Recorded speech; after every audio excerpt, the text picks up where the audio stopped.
Years ago, the great screen actor Jimmy Cagney was working with a young actress that was about to be fired. He went to the director and said, "Let me talk to her." And he walked over to the actress and he said, "Look, it's simple.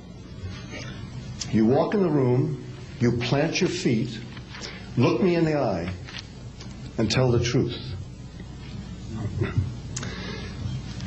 The logo of the X-Files is "The truth is out there." The truth is out there. I'm going to paraphrase. The truth is in here. You're about to hear the truth. I'm an actor. My name is John Cipher. For 7 years, I walked through the door, planted my feet, and tried to tell the truth as Chief Daniels on Hill Street Blues, as General Craig on the hit sitcom Major Dad. I was 2 years on Dynasty. You're on Knots Landing. I've done 5 afternoon soap operas, 12 Broadway shows, and 20 films. One of the Broadway shows I did was the great musical Man of La Mancha on Broadway. I was Richard Kiley's original understudy. I sang the words to dream the impossible dream, to fight the unbeatable foe, to bear with unbearable sorrow, to run where the brave dare not go. I'm here to introduce your host this morning, Dr. Stephen Greer. He's a man who is running pell-mell where the brave dare not go. He was an emergency room physician. In fact, the director of emergency medicine at a major hospital in North Carolina. 3 years ago, he sat his wife and his 4 daughters down and said, "I've been doing this part-time, running after the truth, for 7 years now. Now I'm going to do it full-time."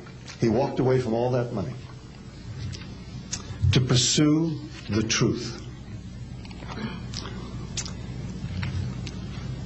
I always think of Hamlet's great line to Horatio, "There are more things between heaven and hell than are dreamed of in your philosophy, Horatio." I'm going to introduce a man who says, there are more things between heaven and hell than any of us have accepted. And I have the witnesses and the documents to prove it. Ladies and gentlemen, Dr. Stephen Greer.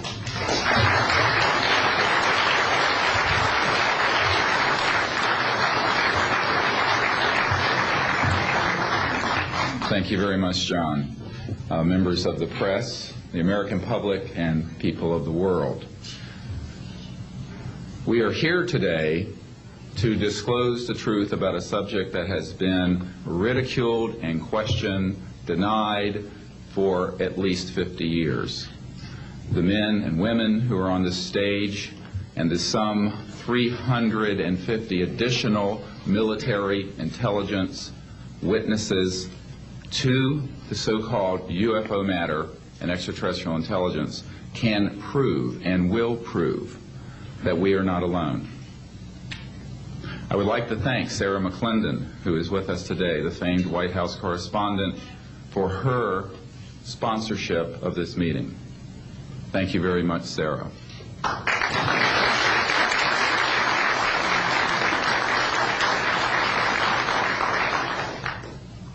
In 1993, a group of military advisors to this project and I met out in the countryside in Virginia.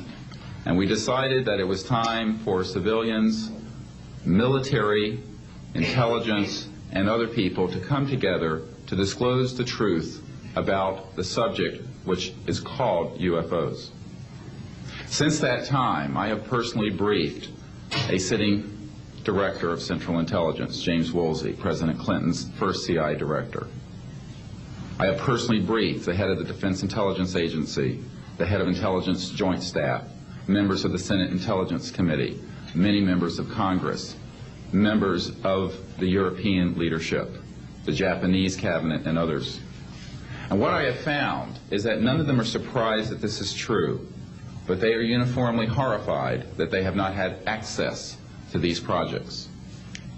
We can establish through these witnesses whom we have identified, which now number over 400, and these are people who have been inside the CIA, NSA, NRO, Air Force, Navy, Marines, Army, all divisions of the intelligence and military community, as well as corporate witnesses, contractors to the government. And these are folks who have been involved in so-called black budget or covert unacknowledged projects. These unacknowledged special access projects are taking in at least $40 to $80 billion per year. And they are sitting on technologies that can change the world forever. The reason we are coming forward now is that we are asking for the U.S. Congress and for President Bush to move towards an official inquiry and disclosure on this subject. It has the most profound implications for the human future, for the U.S. national security, and for world peace. Specifically, technologies connected to UFO and extraterrestrial vehicles, if declassified and used for peaceful energy generation and propulsion, would solve the looming energy crisis definitively, would end global warming, would correct the environmental challenges that the Earth is facing. It is also critical that we begin to debate as a society the propriety of placing weapons in space.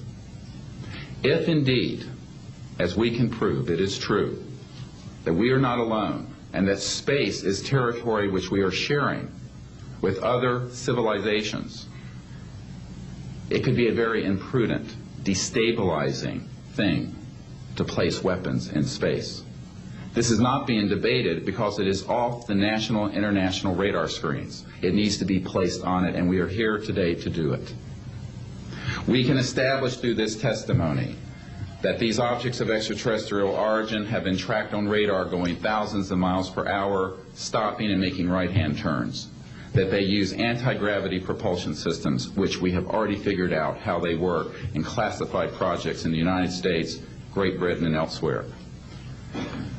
That these objects have landed on terra firma, at times have been disabled, and have been retrieved specifically by teams within the United States, that extraterrestrial life forms have been retrieved, and their vehicles have been taken and studied thoroughly for at least 50 years.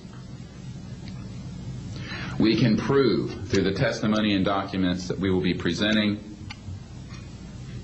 that this subject has been hidden from members of Congress and at least 2 administrations that we are aware of, presidential administrations, and that the Constitution of the United States has been subverted by the growing power of these classified projects, and that this is a danger to the national security. There is no evidence, I wish to emphasize, that these life forms from elsewhere are hostile towards us. But there is a great deal of evidence that they are concerned with our hostility. There are times when they have neutralized or rendered inert the launch capabilities of intercontinental ballistic missiles. Witnesses here today will describe those events to you. They have shown clearly that they do not want us to weaponize space, and yet we are proceeding down that dangerous path. And it will be established that these projects, because they have not been supervised properly by the Congress, by the U.S. President, by the international community, have become a threat to the national security. And for this reason, we feel we must disclose the facts. This is the beginning of the campaign for disclosure. And in a memo that I wrote to President Bush last week, I've stated that this campaign will persist until our goals are met, and they are as follows: that we have open, honest hearings on the subject in the U.S. Congress, that there be a permanent ban on the weaponization of space or the targeting of any object